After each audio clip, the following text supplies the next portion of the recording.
This is a Big Facts Network exclusive.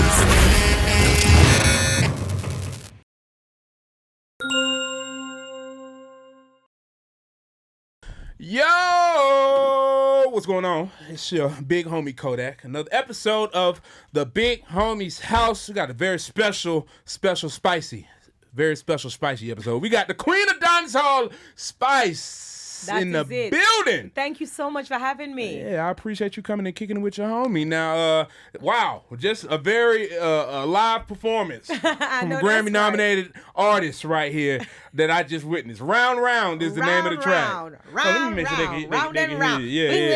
Let's go round and round. Yeah. I love the energy, but how did you and Busta Bus link up for this track? So Busta Rhymes and I, we've been friends for like almost 10 years. Yeah. A lot of people don't know when I had my first hit record, So Me Like It, he had done the remix, but at the time I wasn't as big as I am now. Yeah. I didn't have the knowledge that I have now. So now that I'm able to experience the music, it's been 10 years now. When I got this record, I reached out to him and I'm like, listen to this track and tell me what you think, if you can give me a verse. Yeah. And within a day or two, I know he felt the energy that Yeah. I felt. Yeah. You know what I mean? So I was just so excited. I was running around the room and round, you know? Yeah. But, I'm just so humbled and elated to have a legend like Busta Rhymes collabing with, just to push my culture further. For sure. You know, it's a guy like Busta, who, of course, we know is a veteran in the hip hop industry. As I've also seen him collab and break down those walls and doing the dancehall and reggae stuff as well. So he's definitely well versed in that, and he's definitely a great person to have on an energetic track like that. Exactly, and he brought the well versed on this track too, because if you listen, you hear him not dabbling at the little Jamaican. He's always pushing our culture. So he was so well versed that he was able to flip both sides easily. Yeah, I think Busta Rhymes is one of the most versatile in the music industry. And I know that. I second that. Yeah. But you were definitely showing your ass on this track. Which is round and round. Yeah. Well, you know, that's really what Atlanta's known for too, by the way. I don't know. Have you been able to visit some of these fine nightclub establishments? What is your favorite Atlanta strip club? That's a hard question. I don't know how to go to the strip clubs, but now the name is not coming to the top of my head. Throw some names like the Blue Flame. Magic City. Magic City? Yeah, The first time, actually, I went to a strip club, it was Magic City. Oh, wow. Because I never had the opportunity to go, like, strip clubs in Jamaica. Yeah. But when I come to Atlanta, they're like, let's go at Magic City. And when I say make it rain, that's when I realize, when I see people raking up money and all these going round and round, I'm like, oh. That's the amazing thing about Magic City. You need actual garden tools. Yes. You need shovels, rakes. And I was telling people back in Jamaica, like, guess what? I went to this club and they were like, oh, you lying. I was like, okay. Yeah, no, it's magical. It's magical. It's a real magical moment. And they need to be spinning round and round, because that's what you want to see in a strip club, right? I need to go in there to see everybody go round and round, for sure. Absolutely. Now, you have the name, the Queen of Dancehall. So I got a question for you, though. If you were to have a Mount Rushmore, like the top four dancehall or reggae artists of all time, who would be on your Mount Rushmore? That's the hardest question I've ever asked. My top 4 reggae dancehall artists? Your top 4. Your top 4. Wow. Your top 4. That's hard because there's so much dancehall artists women look up to and love. Yeah. I have a passion for reggae and dancehall music, and I have so much of them that I have so much respect for. Yeah. So it's gonna be hard. Can I give more than 4? I give you 5. 5. I'm gonna help you. I'm gonna give you mine first. Bounty Killer. That's a great one. That's the greatest one. That's the great one. That's the boss man right there. Yeah. He's the reason for the season. From I say Bounty Killer, I say reggae music. So I have to start with him. You know, Bounty Killer, who also kind of, highlighted my career when I was younger and told me that I was gonna be the next Queen of Dancehall. So big up to Bounty Killer. I have to go with theme name first. Then I have to go Ninja Man. Okay. Ninja Man, of course, who also supported my earlier journey. And you know them, I have to go in a Vibes Cartel. You know me, I have to go in a cartel, right? That's so Vibes Cartel. Yeah. And I have one more slaughter too.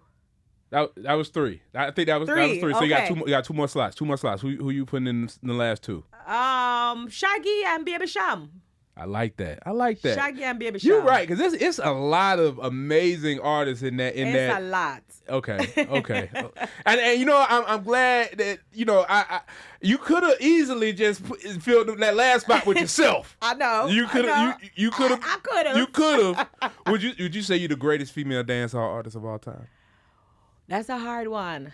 I would say I'm one of. One of? Yes. Okay. I would say I'm one of. I wouldn't say I'm the greatest. Yeah. Because it's a lot of history over there. It's a lot of history, and it's a lot of people who paved the way for there to be a spice.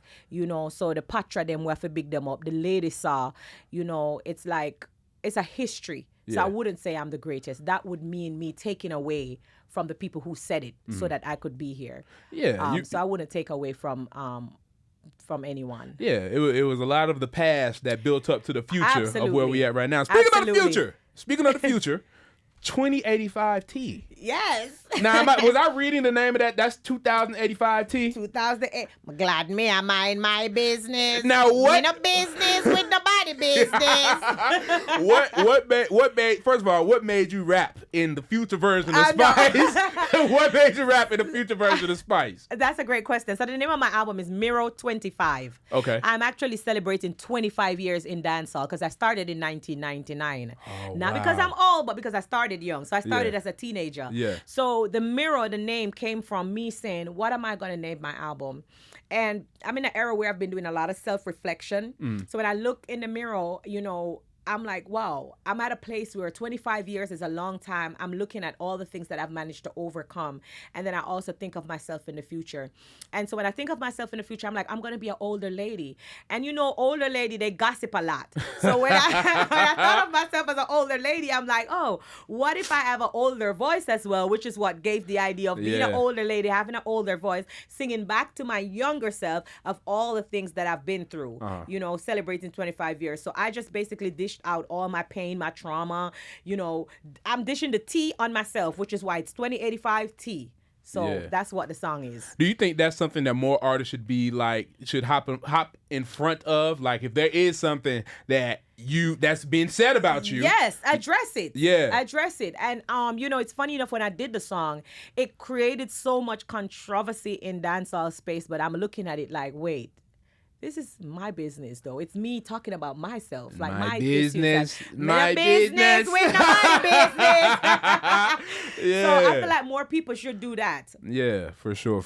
You don't want to sip your own tea, but you want to acknowledge that the tea is actually on the table. Exactly. Before somebody else do. Because if you're hiding from things, that's really how it becomes an issue. Absolutely. And why not tell your own story? Why allow someone to tell your story for you? Yeah. And I also think the first story to get told is often the one that is believed. So if you are telling your own business, exactly. Now, speaking of that, now it's a lot of things going on right now with I guess black culture and like diasporas. I hope I'm saying that word the right way.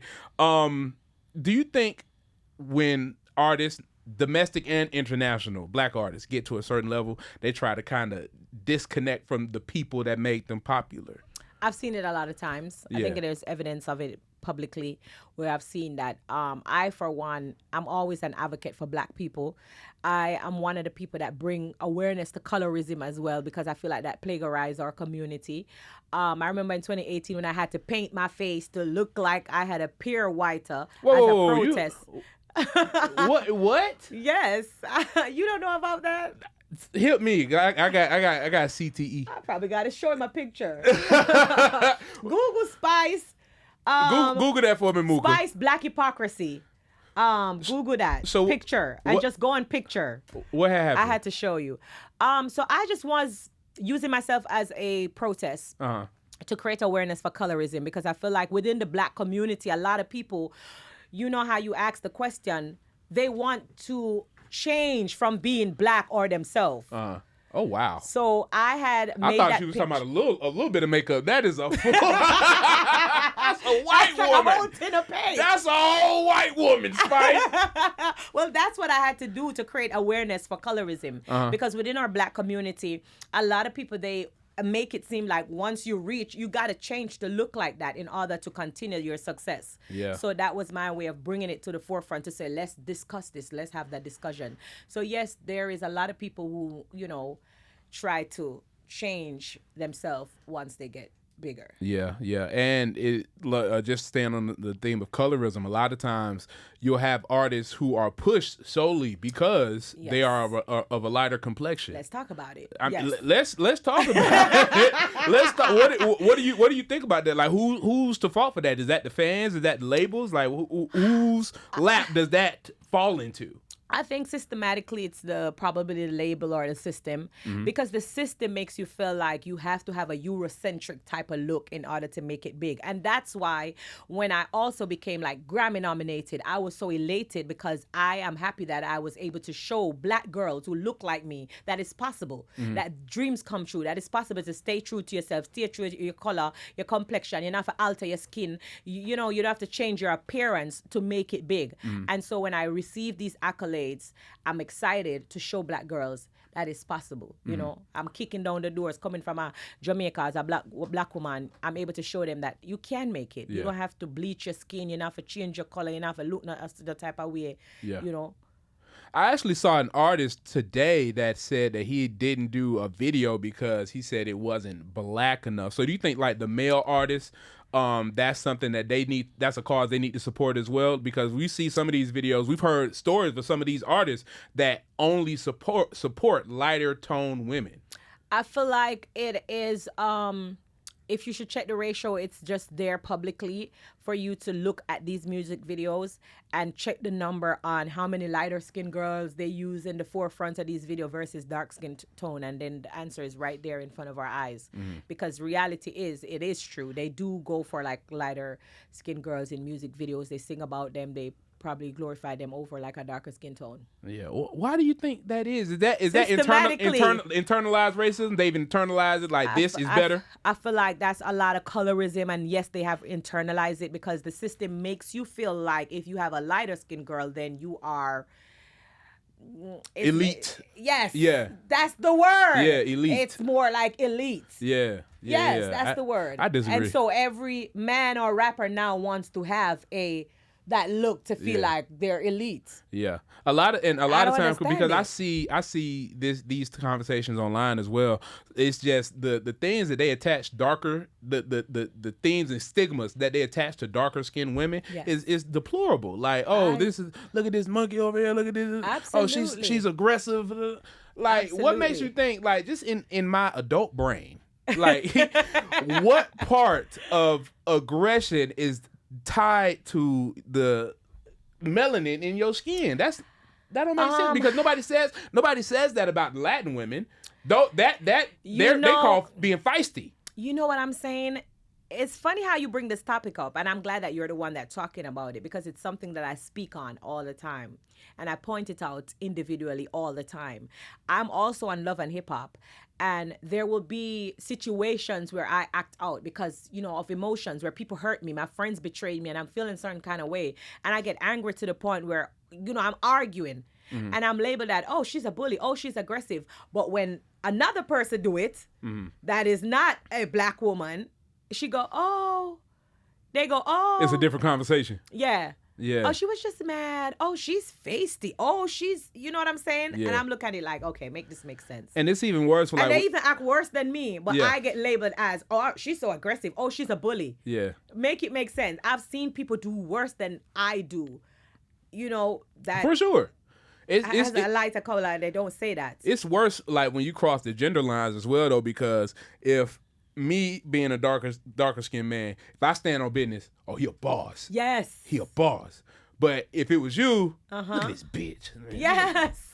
Absolutely. Like, they gonna use different terminology for you. Absolutely. And that happens in the music for me. Really? Where, you know, a male artist will go, you know, sometimes you will get your balance when you go do a performance. You'll get your deposit, when you go do a performance, and you get your balance when you go to the show. The back end. The back end. Yeah. You know, male artist.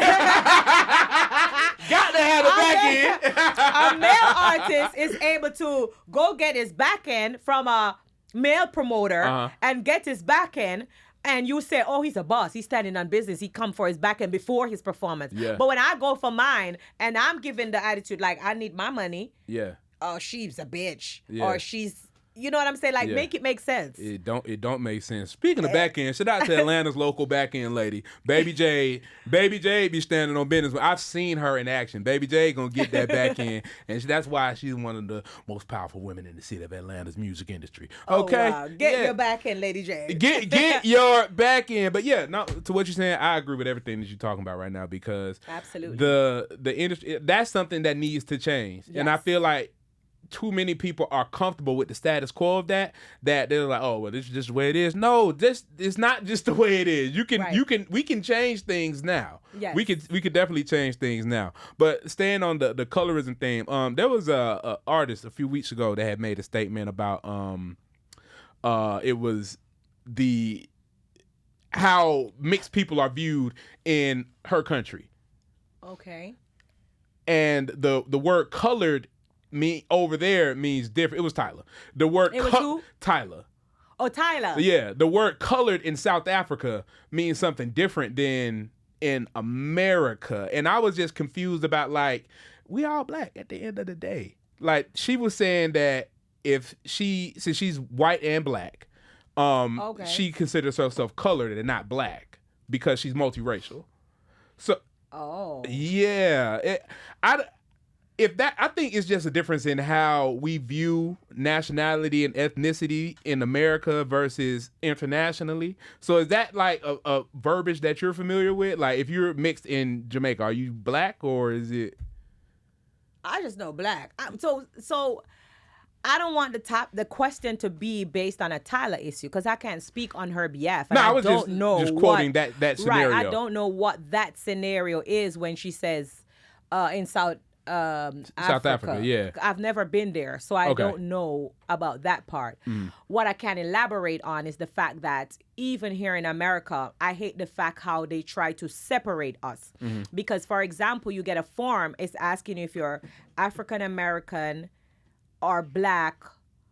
You know what I'm saying? Yeah. And then when you're coming in now with, oh, you're mixed with white, then you're colored or black. Like, I just think we're all black. Yeah. That's just my views on it. I agree. I didn't know that there's like, I don't like the separation. I think if you're black, you're just black. Yeah. You know, I don't like the separation. Yeah, it's just something that's really industry wide. People want to pick apart genetics. Like, you can't really do that shit in real time. No. It don't even make sense. It don't even make sense. If I could look at you and say, damn, you look black. You black to me. You black. And just to raise another point quickly is the fact that I remember also as a Jamaican woman, when I came here, was it 2020? Sometimes when they were doing the Black Lives Matters. Probably 2020. 2020. Yeah. For George Floyd. I was marching. And some people from Jamaica was commenting like, wait, why Spice over America a march? They was mad that she was marching for George Floyd? Like a few people was like, I don't understand why Spice there America a march for this movement. Yeah. But what I wanted to just elaborate on is the fact that it doesn't matter what race or where you're from, your ethnicity, it doesn't matter your nationality. Yeah. If you should receive like a racism or anything, nobody not going to stop and say, oh, which country you're from. They just see black. Yeah. They just see a black woman. For sure. So it doesn't matter if I was born in America or if I was born in Jamaica, I'm black. Yeah. You know what I'm saying? No, I get it. I don't like the separation. At the black end of the day, we American, black African, like we all black. Yeah, that's how I feel about watching the NBA sometimes. Like they try to, some of these black players, all of them don't come from like Africa. I forgot if he's still playing with the Hawks or whatever, but Clint Capella, I think of from like Switzerland or someplace like that. Black, darker than me, black, big and black. You would have thought he was from Sudan somewhere. Right. He looks black. So nobody like thinking in real time that we about to do a paper bag test. That don't make sense. That don't make sense. So we talk about Jamaican culture because it's a lot of things that I'm ignorant on. So Carnival, what is Carnival? Like, Carnival? Yeah. I don't think Carnival is from Jamaica though. Carnival is from the Caribbean. The Caribbean. Okay, see, I told you I'm ignorant of the culture. I'm ignorant of the culture. I'm ignorant of the culture. But it's okay. I'm okay to educate you a little bit. So Carnival is from the Caribbean. So when you think of places like Trinidad, because as a queen of dancehall and somebody from Jamaica, I'm not gonna come and take away their culture. So culturally, it wasn't birthed in Jamaica. Okay. So, but I still represent the Caribbean. Oh, okay. So speaking on like Carnival, you'd have to talk about like Trinidad. Is it Barbados? Barbados. Yeah. You know, Caribbean places. Right, yes. Caribbean places like the Virgin Islands? Right. But when you talk about Jamaica, you have to talk about reggae and dancehall. You have to talk about the Bob Marley. You have to talk about a different thing now. When you talk about culturally dancehall, you talk about Spice, the queen of dancehall. You know what I'm saying? So all right, so dancehall. Dancehall. What is the appropriate way to get wine at a party? Because I saw wine like the dance, like, is it just like, okay, she looking thick over there, do I need to like just approach? So that's the funny thing about dancehall. What's the breakdown? You can go to a Jamaican dancehall street party and just approach a girl and whine. Because street dance and culturally, we do that a lot. We gyrate with each other. Friends or not, we can dance with each other and just go back home to our separate partners and take it as nothing. Culturally, we do that. So you go to a street dance, when you talk about dancehall, you talk about like the jerk chicken pan the street, when at the jerk pan, the peanut, people that sell peanut, weed pan stick. You talk about the sound system, the big black sound system put on our street dance, and you hear the bass and the drum, and you know, dancehall is just Jamaican culture. It's our roots. It's everything that, you know, dancehall is Jamaica, and Jamaica is dancehall. Yeah. Now you said you can go and get wine while you're in a relationship. Yes. That's you. So if my girl go out to a dancehall party, them a go dagger her. Them a go lift her up and spin her and wine for her and carry her up in the tree, run with her all about. If you don't want she get dagger, you have to keep her at home. What?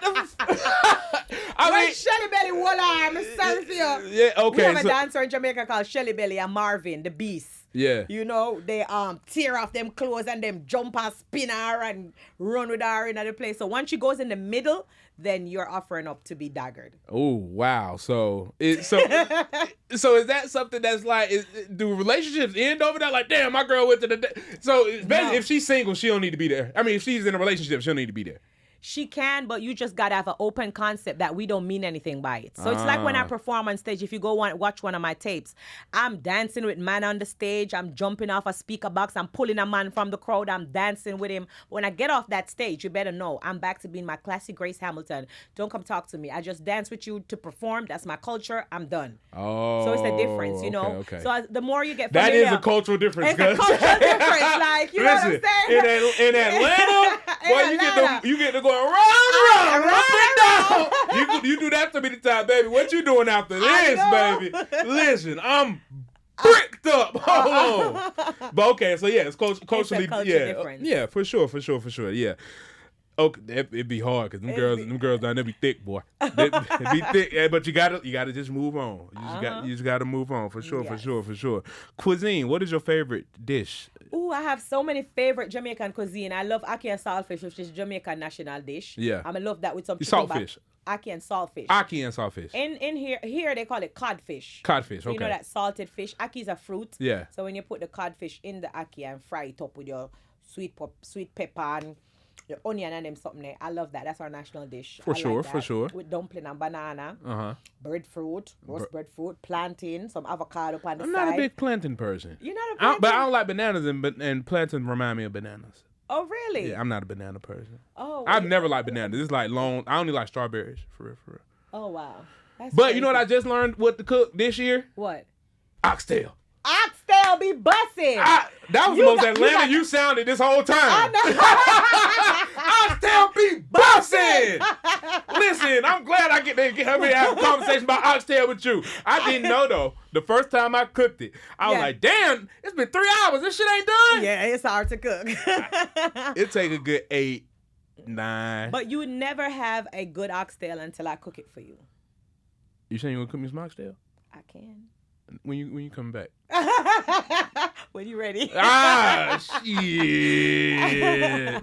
Okay, I'll take you up on that. Right. We gonna make sure that happen. But yeah, oxtail, I love it. And you know what I would think about it? I love oxtail real bad. Oh really? What about rice and peas? You've ever had? I like rice and peas. I like rice and peas, cabbage, oxtail. I like to mix it on up in there. Okay, I can cook that with my eyes closed. I make the best rice and peas. Really? Worldwide, hands down. Really? Yeah. I'm listen. You talk, Mookie. You hear? You hear? I need that. I need that now. I need that now. We know 2024 in America is a lot of different things, but worldwide, the Olympics is up. Oh, I just came from Paris, and I actually put the Olympic sign on the Eiffel Tower while I was in Paris. You did that? Give me some bars. Bars. I apologize.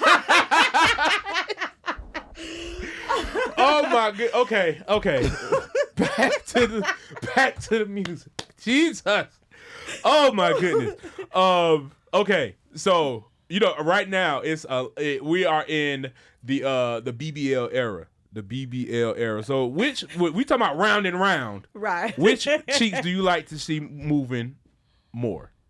The natural or the BBL? Ooh, why you have to ask me that question there? Cause it's round and round. But why is this interview going where I don't want it to go? We've been friends. Why would you ask me that question? Are you telling me that I got a BBL? I didn't say. We're not talking about you. We're not talking about you. Why would you? I just said, look which one would you prefer to see dance to your song? But you just look at me and then you look back and then you say, I didn't look back. Okay. You don't put that on me.